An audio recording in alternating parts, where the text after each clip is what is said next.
అందరికీ శుభోదయం. ఇవాళ మనం శ్రీ మహాలక్ష్మీష్టక స్తోత్రం నేర్చుకుందాం.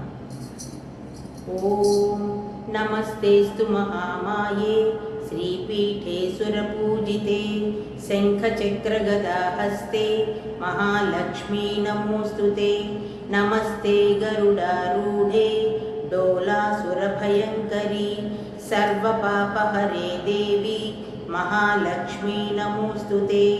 सर्वज्ञे सर्ववरदे सर्वदुष्टभयंकरी सर्वदुःखहरे देवी महालक्ष्मी नमोस्तुते.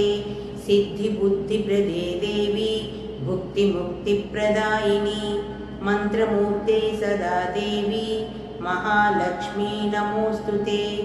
आद्यन्तरहिते देवी आद्यशक्तिमहेश्वरी योगज्ञे योगसम्भूते महालक्ष्मी नमोस्तुते.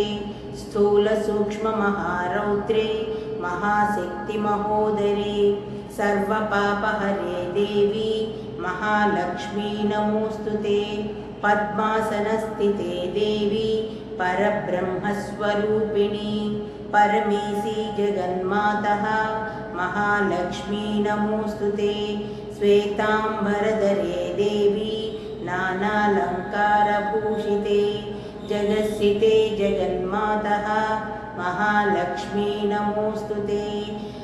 महालक्ष्मीष्टकस्तोत्रं यः पठेत् भक्तिमान् नरः सर्वसिद्धिमवाप्नोति राज्यं प्राप्नोति सर्वदा.